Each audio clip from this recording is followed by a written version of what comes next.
సర్వం విశ్వమయం గ్రూప్ సభ్యులకు నమస్కారం. ముందుగా మన అందరికీ గురువుగారైన బ్రహ్మశ్రీ పత్రిజీ గారు, అమ్మ స్వర్ణమాల అంబకు మరియు సతీ సమేత సప్త ఋషుల అనుగ్రహంతో, విశ్వం యొక్క అనుగ్రహంతో, హయ్యర్ మాస్టర్స్ అనుగ్రహంతో మరియు మా గురువుగారైన శైలేష్ మాస్టర్ అనుగ్రహంతో సర్వం విశ్వమయం గ్రూప్ సభ్యులకు స్వాగతం, సుస్వాగతం. ఈరోజు మనకి శ్రీ గురు చరిత్రను అర్థవంతంగా వివరిస్తున్న రాధా మేడం గారికి స్వాగతం, సుస్వాగతం. ఈ సర్వం విశ్వమయం గ్రూప్ తరపున మేడం నమస్కారం. మేడం, థ్యాంక్ యూ అండి. నాకు ఈ అవకాశం ఇచ్చినందుకు కృతజ్ఞతలు. చరిత్ర పారాయణం చేస్తున్నాను. నిన్న మనము 3వ అధ్యాయంలో అంబరీషుడు అనే రాజు గురించి చరిత్ర తెలుసుకున్నాము. ఆ కథలో అంబరీషుడు ఎలాంటి వాడు, ఆయన అతిథి సేవలు ఎలా చేసేవాడు, ఆయన నిరంతరం హరినామ స్మరణ చేసేవాడని తెలుసుకున్నాము. అయితే అనుకోకుండా ఆయన దుర్వాస మహర్షి శాపానికి గురవుతాడు. అప్పుడు గురైనప్పుడు అతను మళ్ళీ శ్రీహరిని శరణు వేడుతాడు. నన్ను రక్షించు స్వామి అని భయపడతాడు. అప్పుడు శ్రీహరి శ్రీ మహావిష్ణువు ప్రత్యక్షమయ్యి దుర్వాస మహర్షితోటి ఏం చెప్తాడంటే, ఆయన నా భక్తుడు, ఆయన నీ శాపాన్ని భరించలేడు కాబట్టి ఆ శాపం ఏదో నేనే అనుభవిస్తాను అని అడుగుతాడు. అప్పుడు దుర్వాస మహర్షి సంతోషపడతాడు. ఎందుకంటే యుగ యుగాల నుంచి మానవులు జన్మలు ఎత్తుతూనే ఉంటారు. ఆ మానవులను ఉద్ధరించడానికి భగవంతుని అవతారము అవసరము. కాబట్టి ఈ రకంగా ఆయన శాపము ఆ ఇది కంటిన్యూ అవుతుందనేసి భావించి మహావిష్ణువుని మళ్ళీ ఆయన సరే స్వామి మీరు ఇలా జన్మ తీసుకోవడము, అవతార పురుషుడిలాగా అవతారాలు ఎత్తడము చాలా సంతోషంగా అనిపిస్తుంది అనేసి చెప్తారు. నిన్న 3వ అధ్యాయం ఇక్కడితో సమాప్తం జరిగింది. ఈ రోజు 4వ అధ్యాయం. ఓం శ్రీ గణేశాయ నమః. ఓం శ్రీ సరస్వతే నమః. ఓం శ్రీ గురుభ్యో నమః. దుర్వాస శాపం వలన భగవంతుడు ధరించిన అవతారాలలో ఉత్తమ సాధకులకు మాత్రమే తెలియబడేది దత్తాత్రేయ అవతారము గురించి చెప్పమని నామధారకుడు కోరగా సిద్ధయోగి ఇలా చెప్పసాగాడు. ఇప్పుడు మహావిష్ణువు ఎన్నో అవతారాలు ఎత్తుతారని నిన్న 3వ అధ్యాయంలో తెలుసుకున్నాము. అందులో కొన్ని మనకు ఒక 10 అవతారాలు తెలిసినవి, కొన్ని గుప్త అవతారాలు కూడా ఉన్నాయి. అయితే కొన్ని అవి మునులకు, తపస్సులకు వాళ్ళ తపో సిద్ధి చేత మాత్రమే అవి తెలుసుకోబడుతున్నాయి. అయితే ఇతను ఏమడుగుతున్నాడంటే, స్వామి మహావిష్ణువు యొక్క ఒక అవతారము దత్తాత్రేయ అవతారం కదా, ఆ అవతారం గురించి మాకు చెప్పండి అని అడుగుతున్నారట. పూర్వము ఒక కల్పాంత ప్రళయం తర్వాత నారాయణునికి నాభి కమలం నుండి బ్రహ్మ ఉద్భవించి సనకాది యోగులను, మరీచి మొదలైన సప్త ప్రజాపతులను తన మానస పుత్రులుగా అవతరింపజేశాడు. ప్రళయం సంభవించింది. ప్రళయం అయిన అనంతరం నారాయణమూర్తి విష్ణుమూర్తి నాభి కమలం నుంచి బ్రహ్మగారు పుట్టారంట. అది మనం చిత్రపటాల్లో చూస్తూ ఉంటాం కదా. ఆ బ్రహ్మ ఏం చేశారంట, యోగులను, మరీచి మొదలైన సప్త ప్రజాపతులను తన మానస పుత్రులుగా అవతరించారు. బ్రహ్మపుత్రులుగా సృష్టిని మళ్ళీ మొదలు పెట్టారంట. వీళ్ళందరినీ అవతరింపజేశారంట. తర్వాత శతరూప మనువులను సృష్టించాడు. మనువులను కూడా సృష్టించారంట. వారి కుమార్తె దేవహుతి కడ్డముని భార్య అయింది. ఆ మనువులను సృష్టించారు కదా, అందులో వారి కుమార్తె దేవహుతి అనేట ఆమె కర్దమ ముని యొక్క భార్య అయిందంట. ఆమెకు కలిగిన కుమార్తెలలో అనసూయాదేవి అత్రి మహర్షికి భార్య మహాపతివ్రతగా ప్రసిద్ధికెక్కింది. మనం దేని గురించి తెలుసుకుంటున్నాము అంటే, ఇతను ఉన్నారు కదా దుర్వాస మహర్షి శాపం వల్ల మహావిష్ణువు అనేక అవతారాలు ఎత్తుకుంటే దత్తావతారం కూడా ఒకటి మహావిష్ణువులో. అసలు ఆ దత్తావతారం ఎలా వచ్చింది, ఏంటి అది చెప్పాలని కోరినప్పుడు ఆయన ఫస్ట్ ప్రళయం తర్వాత సృష్టి ఆవిర్భావం జరిగినప్పుడు బ్రహ్మ ఎలా సృష్టిని మొదలు పెట్టాడు. మళ్ళా ఆ సృష్టిని మొదలు పెట్టినప్పుడు ఎవరెవరు వచ్చారు, యోగులు, మునులు, ప్రజాపతులు, బ్రహ్మ మానస పుత్రులుగా ఎలా వచ్చారు, వాళ్ళలో మన అనసూయాదేవి ఎలా వచ్చింది, ఆమె ఎవరు, అత్రి మహర్షి భార్య, మహాపతివ్రత. ఆమె పాతివ్రత్య ప్రభావానికి విరిచి కొండలు శిలలతో కూడి కఠినమైన భూమి ఆమె పాదాల క్రింద మృదుత్వాన్ని వహించింది. ఆమె ఎంతటి మహాపతివ్రత అంటే ఆమె ఆమె ఎక్కడైతే ఉంటుందో అక్కడ పెద్ద పెద్ద కొండలు శిలలు కూడా ఎంత కఠినమైనవి కూడా ఎలా ఉన్నాయంట, ఆమె పాదాల క్రింద మృదుత్వాన్ని వహించినాయి. అంటే మెత్తగా ఉందంట భూమి నేలంతా. ఆమె ఎక్కడుంటే అక్కడ వాతావరణం అంతా ఆ ప్రశాంతంగా ఉందంట. సర్వాన్ని తపింపజేసే సూర్యుడు, అన్నిటినీ దహింపజేసే అగ్ని కూడా ఆమెకు చల్లదనము ఇవ్వసాగారు. ఆమె ఎంతటి పతివ్రతను చెప్తున్నారు. ఆమె ఎవరు, అనసూయాదేవి, అత్రి మహర్షి భార్య. ఈమె ఎక్కడుంటే అక్కడంట కొండలు గుట్టలు ఇవన్నీ మృదువుగా ఉన్నాయంట, అంటే గరుకుగా ఉంటాయి కదా, అవన్నీ మృదువుగా ఉన్నాయంట. మళ్ళా తర్వాత సర్వాన్ని తపింపజేసే సూర్యుడు, ఉదయించే సూర్యుడు, మళ్ళీ అన్నిటినీ దహింపజేసే అగ్ని ఆమెకు చల్లదనం ఇస్తున్నారంట. ఆ సూర్యుడి వేడి ఎలా ఉంటది, భరించలేము కదా, అగ్ని అయితే ఇంకా మనము ఉండలేము. వీళ్ళు కూడా ఆమెకి చల్లదనాన్ని ఇస్తున్నారంట. వాయువు ఆమె చెంత తన ప్రచండ వేగము మాని మందంగా మలయమారుతంగా వీచేవాడు. వాయువు కూడా ఎలా ఉందంట, వేగంగా వచ్చే వాయువు కూడా నిదానంగా ఆమెకున్న పాతివ్రత్యానికి పంచభూతాలు కూడా ఎలా సహకరిస్తున్నాయో చెప్తున్నారు. దేవతలందరూ తమ వలన ఆమెకు కష్టం కలిగిన లేక ఏ అల్పుడైనా ఆమె అనుగ్రహం పొందినా అతడు తమను కూడా జయింపగలడని భయపడుతుండేవారు.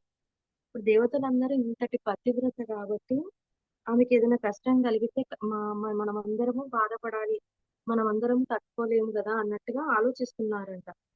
ఏ అల్పుడు వల్లనైనా, అంటే ఎలాంటి చిన్న వ్యక్తి వల్లనైనా గాని ఆమె అనుగ్రహం పొందిందనుకో అతడు మొత్తము ఆ ప్రపంచాన్నే జయిస్తాడేమో అని కూడా ఒక భయం కూడా ఉందంట. అంటే ఆమె పాతివృత్యం అలాంటిదని చెప్తున్నారు. ఒకసారి త్రిలోక సంచారి అయిన నారద మహర్షి బ్రహ్మ విష్ణు మహేశ్వరుల నివాసాలకు వెళ్ళి అక్కడ అనసూయాదేవి పాతివృత్యాన్ని ఎంతగానో ప్రశంసించాడు. నారద మహాముని పని ఏంటి, అన్ని లోకాల్లో సంచారం చేస్తూ ఉంటారు కాబట్టి ఆయనంట ఒకసారంట బ్రహ్మ దగ్గరికి, విష్ణు మహేశ్వరులు ఈ ముగ్గురు ఎక్కడైతే నివాసం ఉంటారో వాళ్ళ నివాసాల దగ్గరికి వెళ్ళి అనసూయాదేవి పాతివృత్యాన్ని పొగుడుతూ ఉన్నాడంట. అత్రి మహర్షి ఆదేశం మేరకు ఆమె వలె అతిథి అభాగ్య అభాగ్యతలను అందించే సాధ్వి మరొకరు లేరన్నారు. అంటే ఆ అత్రి మహర్షి ఎలాంటి వాడు, ఆమె కూడా సేమ్ ఆయన భర్త అడుగుజాడలో ఉంటది, పతివ్రత. ఆమె లాంటి మరో స్త్రీ, మరో సాధ్వి అంతటి పతివ్రత లేరు అని చెప్తున్నారంట. అప్పుడు త్రిమూర్తి భార్యలు కూడా దేవతలందరి వలనే భయపడి అసూయ చెంది ఆమె పాతివ్రత్య మహిమను తగ్గించమని తమ భర్తలను నిర్బంధించారు. అప్పుడు నారద మహాముని వచ్చి ఈ అనసూయాదేవి యొక్క గొప్పతనాన్ని చెప్తున్నారంట. ఎవరికి, బ్రహ్మ విష్ణు మహేశ్వరులు. అప్పుడు ఇలాంటిది ఆమె ఆమె భర్త అడుగుజాడలో ఆమె ఎలా నడుస్తుంది, ఆమె ఎలాంటి సాధ్యమని అనేది చెప్తున్నప్పుడు అక్కడ బ్రహ్మ విష్ణు మహేశ్వరుల భార్యలు, దేవతలు వీళ్ళందరూ ఆమె పాతివ్రత్యాన్ని విని భయపడిపోయారంట. భయపడిపోయి ఏమని అన్నారంటే ఆమె పాతివ్రత్యాన్ని తగ్గించమని వేడుకున్నారంట. భక్తులు దేశాలలో అత్రి మహాముని ఆశ్రమానికి చేరుకున్నారు. వాళ్ళ భార్యలు అలా కోరుకున్నందుకు ముగ్గురు త్రిమూర్తులు ఏం చేశారంట, ఆరు దేశాలలో ఇది దేశాలు ఎక్కడైతే ఉంటారో ఆయన ఆశ్రమానికి వెళ్ళారు. అక్కడ అనసూయాదేవి వారికి ఎదురేగి అప్పుడు అనసూయాదేవి వాళ్ళను చూసి వాళ్ళకి స్వాగతం పలికి ఆర్య పాద్యాదులు సమర్పించి వాళ్ళకు అతిథి మర్యాదలు చేసి, అయ్యలారా మీ రాక చేత మా ఆశ్రమము పావనమైంది, నేను మీకు ఏమి చేయాలో సెలవీయండి అని అడిగిందంట. వీళ్ళు ఆశ్రమాలలో ఉన్నారు కదా, వీళ్ళ అతిథులను ఆదరిస్తారు కాబట్టి వాళ్ళు రాగానే వాళ్ళను ఆమె నమస్కరించి వాళ్ళను ఆహ్వానించి నేను మీకు ఏ విధంగా సేవ చేయగలను అనేసి అడిగిందంట. అత్రి మహర్షి తపస్సు కోసము అరణ్యంలోకి వెళ్ళారు అని చెప్పింది. అప్పుడు మహర్షి అక్కడ లేరంట.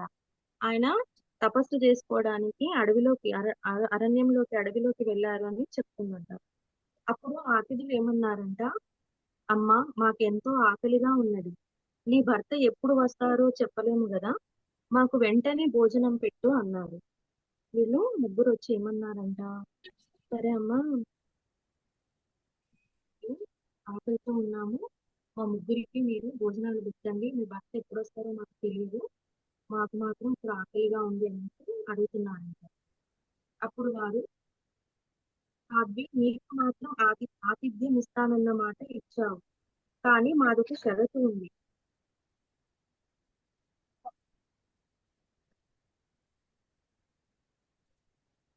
మీ భర్త ఎప్పుడు వస్తారో చెప్పలేము కదా, మాకు వెంటనే భోజనం పెట్టు అన్నారంట.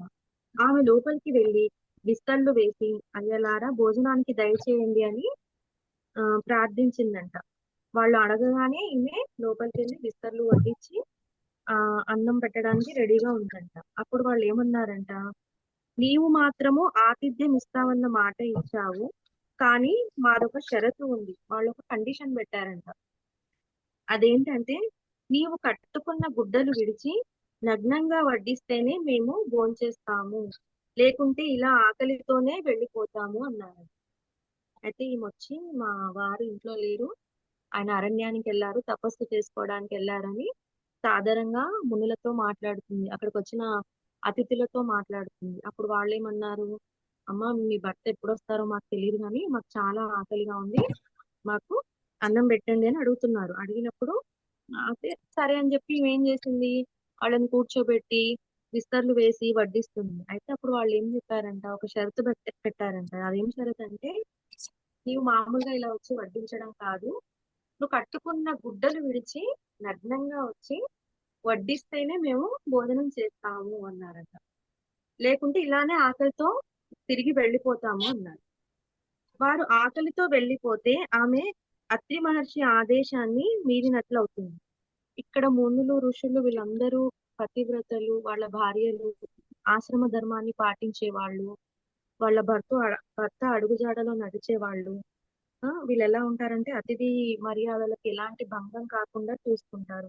ఇప్పుడు వీళ్ళు పెట్టిన కండిషన్ కి ఒకవేళ ఆమె అలా ఒప్పుకోకపోతే, వాళ్ళు తిరిగి అలానే వెళ్ళిపోతే, మళ్ళీ వీళ్ళ ఆ వీళ్ళ ఆవేశానికి ఆ ఆమె కారణమవుతుంది కదా అని ఆలోచించి మళ్ళీ అక్కడ అత్రి మహర్షి కూడా ఎలాంటి సమాధానం చెప్పాలో అనేసి ఆమె ఆలోచించి ఏం చేసిందన్నమాట, ఆకలితో తిరిగిపోయిన అతిథి గృహస్థుల పుణ్యాన్ని తపస్సును తీసుకొని పోతారని శాస్త్రం ఉందంట. అంటే ఎవరైతే అతిథులు మన ఇంటికి వస్తారో, వాళ్ళు ఆకలితో ఉంటారో, వాళ్ళు అక్కడ అన్నం తినకుండా వెళ్ళిపోతేనంట, వాళ్ళు మన గృహంలో ఉన్న పుణ్యాన్ని తపస్సును కూడా తీసుకొని వెళ్ళిపోతారని శాస్త్రంలో ఉందంట.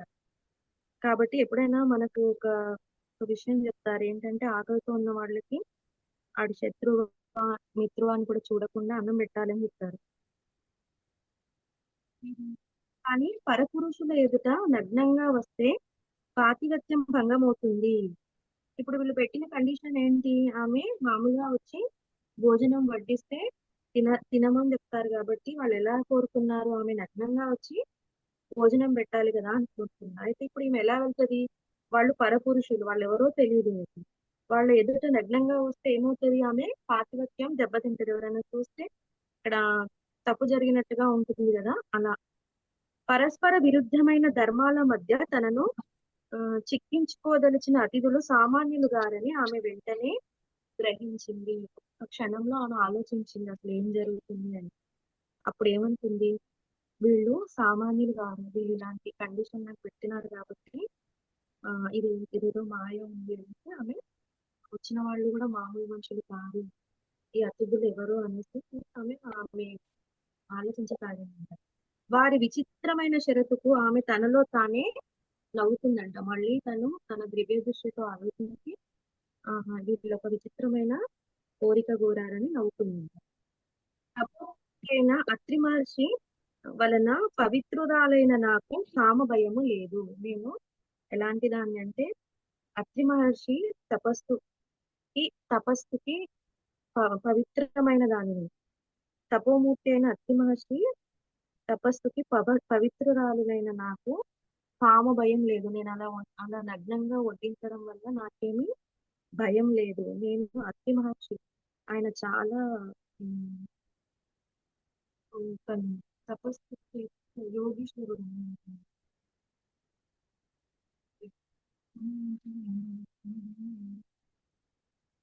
ఏం చేసింది? ఆకలివన్నీ అన్నం అడిగిన వీరు ధర్మ ప్రకారము నా బిడ్డలే అవుతారు. పరపురుషులు అనుకొని ఆ సాధ్వి అయ్యలారా అలానే చేస్తాను, భోజనానికి లేవండి అని చెప్పి ఆశ్రమం లోపలికి వెళ్ళి అత్రి మహర్షి పాదుకలతో, స్వామి నేను మీ ఆజ్ఞ మేరకు వారు నా బిడ్డలన్న భావంతో భోజనం వడ్డిస్తాను అని చెప్తుంది. ఈమె ఈమె కలకాలం పాటు ఆలోచించి, వీళ్ళు ఇలాంటి కండిషన్ పెట్టినారు కాబట్టి వీళ్ళు సామాన్యులు కాబట్టి వీరు మామూలు, వీళ్ళు వచ్చిన వాళ్ళు సాక్షాత్తు భగవత్ స్వరూపులే అనేది గ్రహించి, అయినా వీళ్ళకు భోజనం పెట్టడం వల్ల నాకు అలా ఎలాంటి ఆ కామవాంఛ కలగదు. ఇంకోటి ఏంటంటే, నేను అత్రి మహర్షి భార్యను కాబట్టి ఆయన తపస్సు చేత పవిత్రురాలైనాను కాబట్టి ఈ పురుషులు కూడా నా బిడ్డలే అనుకుంటాను, నా బిడ్డలకు నేను భోజనం పెడతాను అనేసి వాళ్ళని రండి కూర్చోండి అని చెప్పి నేను లోపలికి వెళ్ళి ఆమె పాదుకలకు ఏం చేసిందని నమస్కారం చేసిందంట. ఆయన ఆజ్ఞ తీసుకుందంట. స్వామి ఏమని వచ్చిన వాళ్ళను నా బిడ్డలుగా భావించి నేను భోజనం వడ్డిస్తాను అని చెప్పిందంట. ఆమె యొక్క పాతివ్రత్య మహిమానిత్వమైన సంకల్పం వలన ఆమె భోజనం వడ్డించడానికి నగ్నంగా వెళ్ళేసరికి ఆ ముగ్గురు పసిపిల్లలయ్యారు. ఈమె లోపలికి వెళ్ళి స్వామి పాదుకలను నమస్కరించి బయటకు వచ్చి నగ్నంగా అన్నం వడ్డించడానికి వచ్చేసరికి ఈ ముగ్గురు తిరిగిపోయింది. ఆమె భావనను అనుసరించి ఆమెకు బాలింతరాలి వలె కన్యం వచ్చింది. ఆమె వెంటనే మరలా వస్త్రాలు ధరించి ఆ బిడ్డలకు తృప్తిగా పాలిచ్చింది. నిరంతరం సృష్టి చేసి అలసిన వాడిలా బ్రహ్మదేవుడు, ప్రపంచాన్ని పాలించి అలసిన వాడిలా శ్రీ మహావిష్ణువు, జగత్ సంహార కార్యం వలన తోలిపోయిన వానిలా శంకరుడు అనసూయాదేవి యొక్క పాతివ్రత్య మహిమని గ్రోలి విశ్రాంతి చెందారు. వీళ్ళు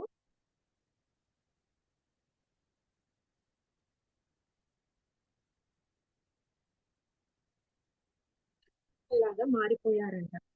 మళ్ళీ ఈమె ఏం చేసింది? ఈమెకు ఆ పసిపిల్లలకు పాలిచ్చి, పసిపిల్లల్ని ఏ విధంగా మనము తల్లి పిల్లలను ఎలా చూస్తుందో అలా చూసేసరికి ఇక్కడ మారువేతున్న మహేశ్వరులు వాళ్ళు అలసిపోయిన వాళ్ళు ప్రపంచాన్ని పాలించిన అలసిపోయి ఉన్న శ్రీ మహావిష్ణువు అంట. జగత్ సంహార కార్యం వలన తోలిపోయిన శంకరుడు అంటే సృష్టికి లయకారులు వీళ్ళే కదా. వీళ్ళు ఎలా ఉన్నారంటే పసిపిల్లలాగా మారిపోయి ఆమె ముందు కనిపించారంట. ఈ పాతివ్రత్యాన్ని చూసి వీళ్ళు విశ్రాంతి చెందారంట. ఆ మహాపతివ్రత తన దివ్య దృష్టి వలన ఆ ముగ్గురు త్రిమూర్తులను తెలుసుకుని ఉయ్యాలలో పెట్టి ఆ జరిగిన కథనే జోలగా పాడుతుంది. ఏం చేసింది? ఆమె పసిపిల్లలకి పాలిచ్చి భోజనం పెట్టి వాళ్ళను ఉయ్యాల్లో వేసి గుర్తుపట్టేసిందంట. అక్కడ వచ్చింది ఎవరో కాదు, త్రిమూర్తులే, సాక్షాత్ భగవత్ స్వరూపులే, బ్రహ్మ విష్ణు మహేశ్వరులే అని తీసుకుందంట. ఇంట్లో అత్రి మహర్షి వచ్చి ఆమె నుండి సర్వము తెలుసుకొని ఊయలలోని త్రిమూర్తులను దర్శించి ఆ రూపాలలో ప్రకటమైన పరమాత్మను ఇలా స్తుతించాడు. ఇదంతా జరిగేసరికి అప్పుడే అత్రి మహర్షి వచ్చారంట అరణ్యం నుంచి. ఆమె ద్వారా ఈ విషయాలంతా తెలుసుకున్నారంట. ఇవి త్రిమూర్తులను ఊయలలో ఊపుతుంది కదా, వాళ్ళని చూసి అప్పుడు ఆయన పరమాత్మలను ఈ ముగ్గురిని చూసి ఇలా స్తుతించాడంటే ఏమని స్తుతించాడో చూడండి.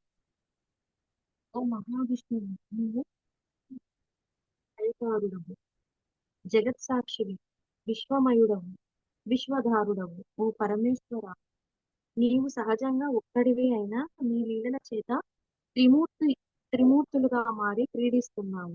వాస్తవానికి ఈ జగత్తు నీకంటే వేరు కాకపోయినా మసక చీకటిలో త్రాడు దానిని భిన్నమైన పాముగా గోచరించినట్లు నేను నాది అనే మాయతో కూడిన భావన వలన నీకంటే వేరైనట్లు జీవులు గోచరిస్తున్నాయి.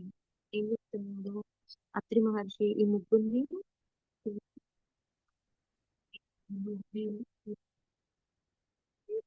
కాబట్టి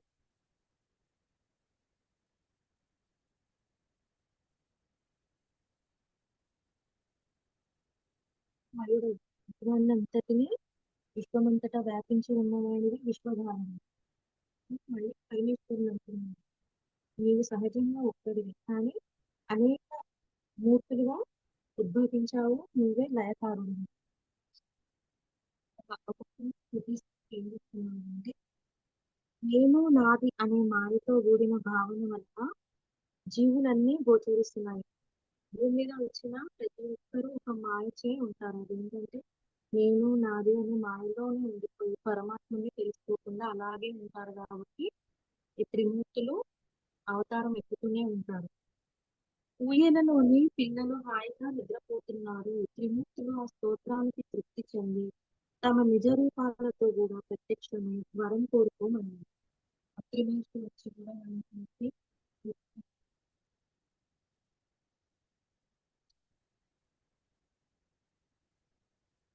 ఆయన పంపుకొచ్చారు. వచ్చినప్పుడు ఏమన్నారంటే, స్వామి మీకు ఏం వరం కావాలో కోరుకోండి అత్రిమహర్షిని అడిగారంట త్రిమూర్తులు. ఆయన సబ్ రాధా సభిప్రాయంగా మ్యామ్, మీ వాయిస్ సరిగ్గా వినిపించట్లేదు. రాధా మ్యామ్, మేడం కొంచెం మీ వాయిస్ పెంచారా? ఇంతకు ముందు బాగుంది, ఇప్పుడు మొత్తం తగ్గిపోయింది మ్యామ్.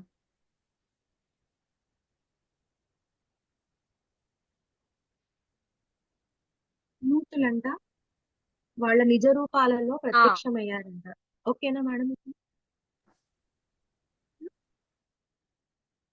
అమ్మా మేడం, ఓకే మ్యామ్, నిజ వినిపిస్తుంది రూపం ఇప్పుడు. నిజ రూపంతో ప్రత్యక్షమయ్యి నీకేం వరం కావాలో కోరుకో అని అడిగారంట అత్రి మహర్షిని.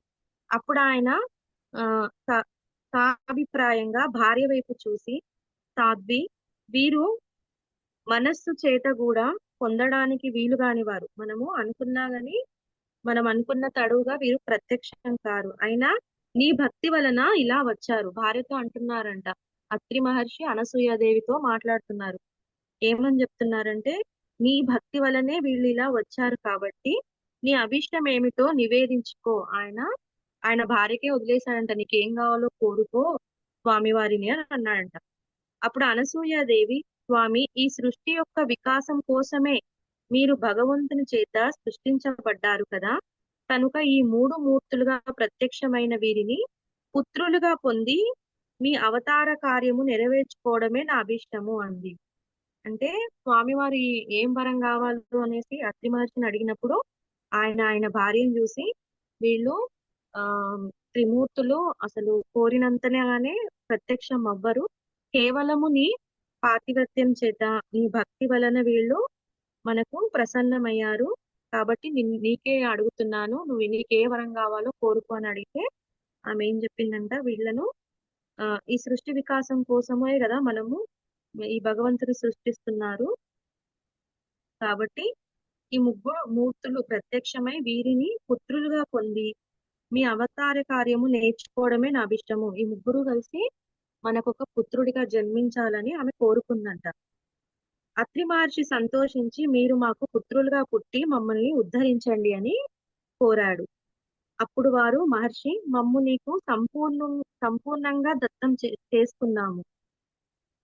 ఆ పతివ్రత ప్రభావం చేత త్రిమూర్తులు అత్రి కోరిన వరమును అనుగ్రహించి తమ లోకాలకు వెళ్లి వారి భార్యలను కలుసుకున్నారు. తర్వాత అత్రి అనసూయకు ముగ్గురు పుత్రులు కలిగారు. సద్గురువైన అత్రి మహర్షికి ఆత్మ సమర్పణ చేసుకుని సేవించిన ఫలితంగా తనకు వ్రతభంగం చేసి శపించాడని వచ్చిన త్రిమూర్తులను బిడ్డలుగా పొందింది అనసూయాదేవి. ఏం జరిగిందంటే వాళ్ళను ముగ్గురిని పుత్రులుగా అవతరించమని అనసూయాదేవి కోరినప్పుడు సరే అని వీళ్ళు ఏం చేశారు, మళ్ళీ వీళ్ళ లోకాలకు త్రిమూర్తులు వారి లోకాలకు వెళ్ళిపోయి వాళ్ళ భార్యలకు ఇక్కడ జరిగిందంతా చెప్పి ఆ, మళ్ళీ ఎట్లా వచ్చారంటే అత్రి అనసూయలకు పుత్రులుగా ఎవరు త్రిమూర్తులనే బిడ్డలుగా పొందిందంట అనసూయాదేవి. తర్వాత అత్రి మహర్షి బాల విష్ణుమూర్తికి దత్తుడని, దర్శన మాత్రం చేతే అందరి హృదయాలలో ఆహ్లాదాన్నిచ్చే బ్రహ్మదేవునికి చంద్రుడని, ప్రళయకర్త అయిన రుద్రుడికి దుర్వాసుడని నామకరణము చేశాడు. ఈ ముగ్గురు రావడం వల్ల అత్రి మహర్షి ఒక్కొక్కరికి ఏమని చెప్పారంటే, విష్ణుమూర్తికి దత్తుడని, ఆయన దర్శనం మాత్రమే హృదయాలలో ఆహ్లాదం వస్తుందంట. బ్రహ్మదేవునికి చంద్రుడని, ప్రళయకర్త అయిన రుద్రుడికి దుర్వాసుడని, ఈ ముగ్గురికి 3 రకాలైన నామకరణము చేశాడండి. ఈ ముగ్గురు అత్రి యొక్క సంతానం గనక వీరిని అత్రేయులని, దత్తుని దత్తాత్రేయుడని వ్యవహరిస్తారు. ఈ ముగ్గురిని ఏమని పిలుస్తారంట, అత్రేయులు దత్తాత్రేయుడు అని పిలుస్తారంట. ఈయనే సాక్షాత్తు పరమేశ్వరుడు, మృతులకు కూడా అందని సచ్చిదానంద స్వరూపుడు, మానవుల అభిష్టాలు నెరవేర్చి యోగము జ్ఞానము ప్రసాదించేవాడు. ఈ ముగ్గురు ఎవరో కారు, పరమాత్ముడు ఒక్కడే, పరమేశ్వరుడు ఒక్కడే 3 రూపాలలో వచ్చాడు అని చెప్తున్నారు. మానవుల అభిష్టాలను నెరవేర్చడానికి, మానవులను ఉద్ధరించడానికి, యోగము జ్ఞానము ప్రసాదించడానికి దత్తాత్రేయుని అవతారంలో వచ్చారని చెప్తున్నారు. స్మరించిన తక్షణంలోనే అనుగ్రహిస్తూ సర్వత్రా సంచరిస్తూ ఉంటాడు. ఎక్కడైతే ఆయన నామస్మరణము జరుగుతుందో అక్కడ దత్తుడు సంచరిస్తూ ఉంటాడంట. దుర్వాసుడు మిక్కిలి కోప స్వభావం గలవాడే, ఆయన కోపం కూడా లోకానికి కళ్యాణమే చేకూర్చింది. దుర్వాస మహర్షి శాపం కూడా లోక అంటే మునులు, యోగులు, సిద్ధులు వీళ్ళ శాపం కూడా ఊరికే ఉండదంట, ఏదో ఒక లోక కళ్యాణం కోసమే ఉంటుంది అని చెప్తున్నారు. చంద్రుడు సర్వజీవులను పోషిస్తూ ఉంటాడు. బ్రహ్మచంద్రుడు, శివుడు, దుర్వాసుడు తమ దివ్యాంశాలను దత్తాత్రేయుని అందించి తల్లి అనుమతితో తపస్సుకు వెళ్ళిపోయారు. ఇక్కడ ఆయన ముగ్గురు పిల్లలుగా పుట్టారు కదా, అందులో ఒక అతను ఎవరంటే బ్రహ్మనేమో చంద్రుడు లాగా, శివుడేమో దుర్వాస మహర్షి లాగా,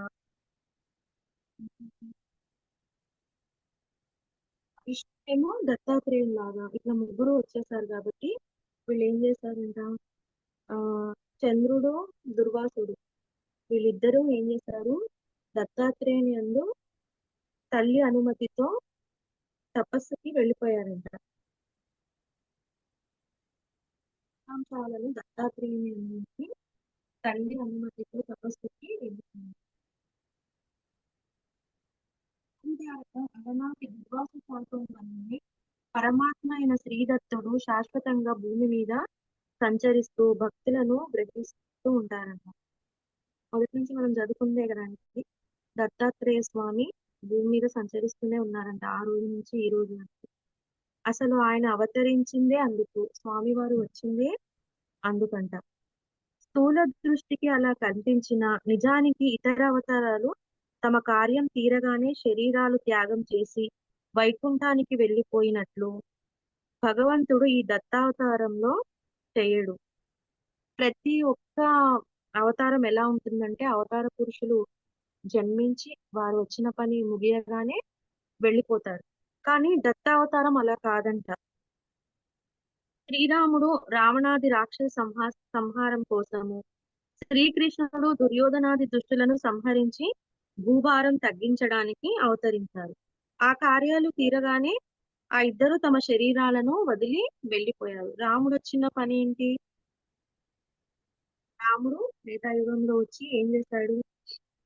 ఆయన అవతారం జరిగినాక రావణుతో సంహారం జరిగి మళ్ళీ పట్టాభిషేకము ఇవన్నీ మనకు తెలిసినాయి కదా. ఇవన్నీ అయ్యాక మళ్ళీ తన శరీరం వదిలేసి వెళ్ళిపోయారు. శ్రీకృష్ణుడు కూడా అలాగే ద్వాపర యుగంలో వచ్చి దుర్యోధన దుష్టులను సంహరించి భూమి మీద భారం తగ్గించి మళ్ళీ ఆయన అవతారం అవతారం వదిలేసి వెళ్ళిపోయారు. ఈ పనులు అయిపోగానే వీళ్ళు తమ శరీరాలను వదిలేసి వెళ్ళిపోయారు. కానీ ఇక్కడ సర్వజనోద్ధరణం అనే దత్తావతార కార్యము సృష్టి ఉన్నంత వరకు కొనసాగవలసిందే. ఏం చెప్తున్నారు? దత్తాత్రేయ అవతారం అనేది సృష్టి ఎప్పటి వరకు ఉంటుందో అప్పటి వరకు కొనసాగుతూనే ఉంటుంది. ఆయన మొత్తము సృష్టి అంతా తిరుగుతూనే ఉంటారు.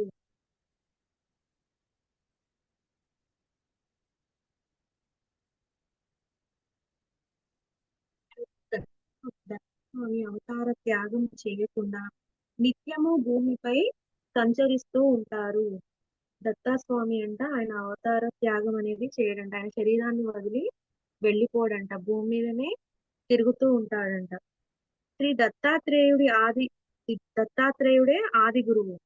పూర్వము భగవంతుడు మత్స్య కూర్మ రూపాలలో అవతరించాడు. అలాగే ఈ కలియుగంలో కూడా ఇప్పటికీ 2 సార్లు అవతరించాడు. కలియుగంలో అజ్ఞానులకు గోచరం కాకపోయినా ఆ రెండవతారాలు ఇప్పటికీ కూడా భక్తుల అభిష్టాలు నెరవేరుస్తూనే ఉన్నాయి. మత్స్య కూర్మ రూపాలలో అవతరించాడంట. ఎవరు? దత్తాత్రేయ స్వామి. మహావిష్ణు అవతారాలు కదా ఇవన్నీ. దత్తుడు కూడా మహావిష్ణువు అవతారమే. ఈ అవతారంలో వచ్చినప్పుడు ఈ కలియుగంలో ఉన్న వాళ్ళకి ఇదేమి అజ్ఞానులకు ఆ- ఆ ఈ అవతారాల గురించి అంతగా తెలియదంట. కానీ ఆ అవతారంలో వచ్చిన స్వామి మటుకు ఇప్పటి కూడా తమ భక్తుల కోరికలను నెరవేరుస్తూనే ఉన్నారంట. ఇతర యుగాలలో కర్మ చేత సిద్ధించని పుణ్యము ఈ కలియుగంలో పరిమిత కాలంలో సత్సంకల్పం చేతనే సిద్ధిస్తుంది. ఇతర యుగాలలో కూడా మనం జన్మలు ఎత్తుతూనే ఉంటాము, మళ్ళీ వెళ్ళిపోతూనే ఉంటాము కదా. కర్మ వల్లనే మనము జన్మ తీసుకుంటాము. అయితే ఆ ఇతర యుగాలలో ఏదైతే పుణ్యము మన కర్మ వల్ల ఆగిపోతుందో అది ఈ కలియుగంలో మాత్రము మంచి సంకల్పం చేత మనం చేసుకునే మంచి కర్మల వల్ల అది మనము నెరవేర్చుకోగలుగుతామంట, భగవంతుని చేరుకోగలుగుతామంట. కనుక ఇట్టి కలియుగంలో జన్మించి బుద్ధిపూర్వకంగా శ్రీ గురుని ఆరాధించి తరించడం ఎంతో సులభము. ఇంకా యుగ యుగాలలో మనం ఎక్కడైతే పాపకర్మలు పుణ్యకర్మలు చేసుకుంటామో మనకున్న పాపకర్మలు ఎక్కువగా ఉన్నాయనుకో అవి అక్కడికే ఆగిపోయి మళ్ళీ కంటిన్యూగా మళ్ళీ జన్మలు ఎత్తినప్పుడల్లా కంటిన్యూ అవుతూనే ఉంటాయి, పాపకర్మలు ఎక్కువ ఉన్నాయనుకో. అయితే ఈ కలియుగంలో వచ్చేసరికి మనకు ఒక ఏంటంటే ఈ గురువు గారిని ఆరాధించడం వల్ల, దత్తుని ఆరాధించడం వల్ల ఏమవుతుందంట, మనము అజ్ఞానం నుండి బయటికి వస్తామంట. అవకాశము పూర్వపుణ్యం చేత నీకు లభిస్తుంది. దత్తుని ఆరాధించడం వల్ల మనకు పూర్వపుణ్యం వల్ల మన ఆ, పాప కర్మలు తొలగించుకోగలుగుతాము. కనుక నేను చెప్పే గురు కథలు శ్రద్ధగా విను అన్నారు సిద్ధయోగి. ఇదంతా చెప్తున్నారంట స్వామివారు.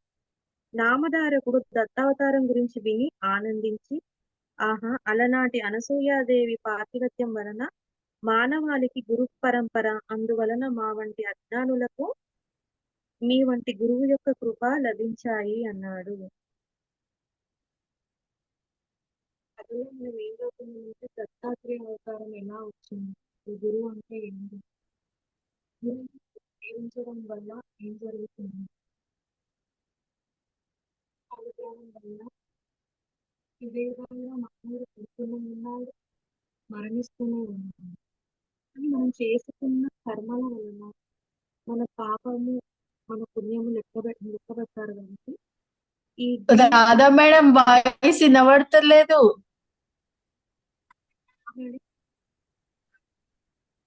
హలో. Hello Radha ma'am.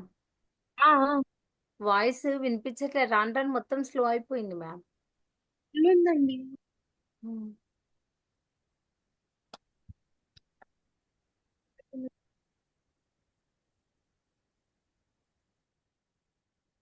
ఈ విషయం అర్థమైందా? నేను ఇక్కడ చెప్తున్నాను కదా ఏంటంటే మనకు పాపకర్మల గురించి చెప్పాను కదా, అది వచ్చిందా వాయిస్? నాకు వినపడలేదు అసలు.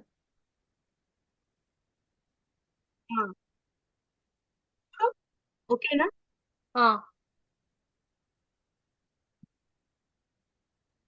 కలియుగంలో అంట అజ్ఞానులకు గోచరం కాకపోయినా, అంటే కలియుగంలో మానవులు మాయ చేత ఈ అవతారాల గురించి అంతగా తెలియకపోయినా గాని విష్ణు భగవానుడు మత్స్య కూర్మ అవతారాలలో ఉన్నప్పటికీ ఆయనను సేవించిన వాళ్ళను, ఆయనను ఆరాధించిన భక్తుల కోరికలు ఆయన నెరవేరుస్తూనే ఉన్నారంట. అయితే ఇట్టి కలియుగంలో మటుకు మన బుద్ధిపూర్వకంగా దత్తుని ఆరాధించిన వారికి తక్షణమే వాళ్ళ పాపకర్మలు తొలగిపోయి గురువు యొక్క అనుగ్రహము లభిస్తుంది అని చెప్తున్నారంట. అంటే మనము ఎన్నో యుగాల నుంచి జన్మ ఎత్తినప్పటి నుంచి మంచి కర్మలు చెడు కర్మలు మోస్తూనే ఉంటాం. అయితే పాపకర్మలు ఎక్కువగా ఉంటే మళ్ళీ అది ఇంకో జన్మకి కంటిన్యూయేషన్ అవుతూ ఉంటుంది. పుణ్యకర్మలు ఉంటే సాక్షాత్ భగవత్ సాక్షాత్కారము లభిస్తుంది. అయితే కలియుగంలో ఏంటంటే స్వామి గురు దత్తుని సేవించడం వలన, నామస్మరణ చేయడం వలన, కేవలం దత్తదేవుని దర్శనం వలన మన పాపకర్మలంట తొలగిపోతాయని చెప్తున్నారు. దత్తావతారం గురించి విని ఆనందించి ఆనాటి అనసూయాదేవి అత్రి మహాముని వల్ల మానవాళికి పరంపర దత్త గురువు లభించడం వలన మాలాంటి అజ్ఞానులకు మీ వంటి గురువు యొక్క కృప లభించాయి అని చెప్తున్నాడు. అంటే అత్రి మహర్షి అనసూయాదేవి వలన దత్తుడు మళ్ళీ భూమి మీదకి అవతరించి దత్తావతారాలలో మానవులను ఉద్ధరించడానికి, మళ్ళీ మాలాంటి అజ్ఞానులకు జ్ఞానాన్ని ప్రసాదించడానికి మంచి గురు పరంపర అనేది మాకు లభించింది అని కృతజ్ఞతలు తెలియజేస్తున్నాడంట. 4వ అధ్యాయము కంప్లీట్ అయిందండి. ఆయ గురవే నమః. శ్రీపాద శ్రీ వల్లభాయ నమః. శ్రీ నరసింహ సరస్వతే నమః. ఓం లోకా సమస్తా సుఖినో భవంతు. సర్వే జనా సుఖినో భవంతు. ఓం శాంతి శాంతి శాంతి.